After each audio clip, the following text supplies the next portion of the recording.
interestingly, the experience that I've had with letting agents, they can actually be really rude to tenants, even people walking in. I just think, wow, you're offering a service here. I'm sure you get some nightmare tenants coming through the door, and I do understand that, but I do still feel there's a level of just kindness towards people, and that was really shocking to me. You walk into the letting agent side and they like literally look at you as if you're a bit of dirt, and then you walk into the estate agency side and suddenly they're all a bit more, oh, we're interested in you now. So yeah, I find that really interesting. I liked that point that you raised, and you raised it in your podcast as well, about mystery shopping. I think that's a really clever way of getting some insight into how your tenants are going to be treated. Because for me, I want to know that my tenants are actually being treated in a fair, kind, but professional way. We all want to be, treated in a specific way. And then also what's interesting that you raised as well there is exactly, so, before I knew anything about property, I just presumed that tenants were tenants. But actually, there again is this massive difference, as you've said, between managing HMO tenants to managing normal tenants. And then now, on top of that, I would say there's even a bigger divide where you've now got these huge kind of co-living spaces and co-living things where, again, you can actually get the input of the other tenants to choose your next tenants. And there's a real kind of community element that, again, needs even sort of, I would say, sort of another different way of managing. So, yeah, it is. It is quite a lot there, but it's good to understand all these different things, because then, as you said, if you're going to find that letting agent, you've got some real parameters. Okay, so what do you have on your books? No HMOs. Probably best not to go with you then for my HMO, and that kind of thing. So yeah, no, I really like that.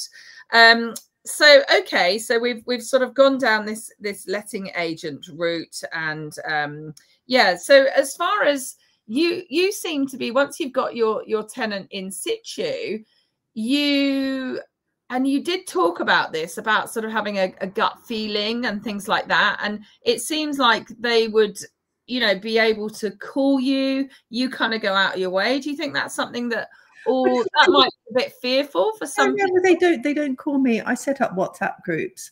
If they need something, they put a note in the WhatsApp group, and I don't look at it straight away. I mean, sometimes I do. I'll notice it's come in.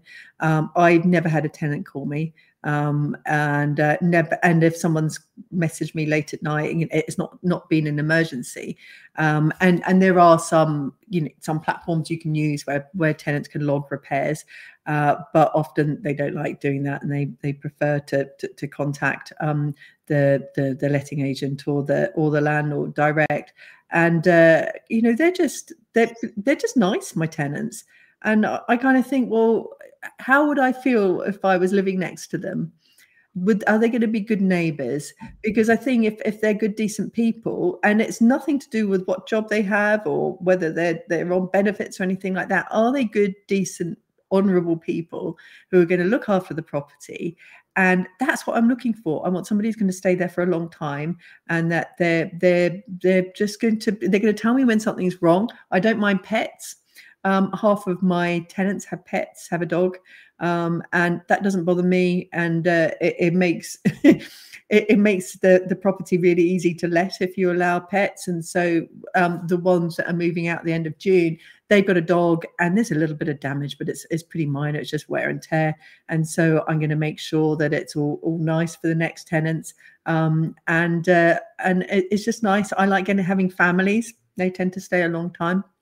And so I've not had, touchwood, I've not had any problems with tenants. I have never had one day's rent arrears in 5 years, because if it gets to lunchtime and they've not paid on the due date, that's strange. Your payment didn't come in overnight, and then it comes straight away. So I in fact, our next podcast episode, which is going out on Wednesday, is on how to manage rent arrears, and so we give lots of tips. So, and I've not, I have not had any problem. But then I'm really careful who I choose. And I think with the Renters Reform Bill coming in, we're going to have to be even more careful, because we're not going to be able to repent at leisure, because it will be difficult to terminate tenancies unless they're in rent arrears, or they're guilty of antisocial behaviour, or you're selling up, or you're wanting to move your family in.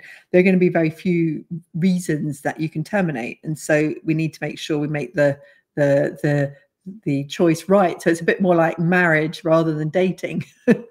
Yeah. And actually, that was a really good point, actually, when the people that I've met coming through our property, that interestingly was one of the things that I have been thinking. Would they fit into this little neighborhood? Will they, you know, are they going to work out with the neighbors? And there was a couple that came through, and I just thought, oh, I'm just not sure. Whereas actually there's this other particular lady, I thought, you know what, she would fit in really well. There's kind of there's quite a community. It's a really great community where this particular property is. She also had pets as well, and in fact, for the viewing, her dogs were sat there in a car, and it was a warm day. I said, of course, just bring them in, absolutely. And it would also enabled me to see, obviously, how the dogs behaved, what it was, and and it just gives you another sort of emphasis. I think how people treat their pets as well is quite a good indication of and their children.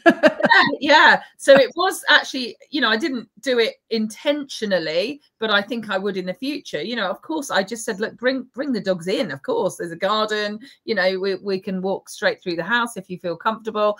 And so that actually was a really interesting point. And I liked the fact that you talked about the neighbours, because that's one of the things that I just kind of sort of thought, not through any kind of my own sort of thought process.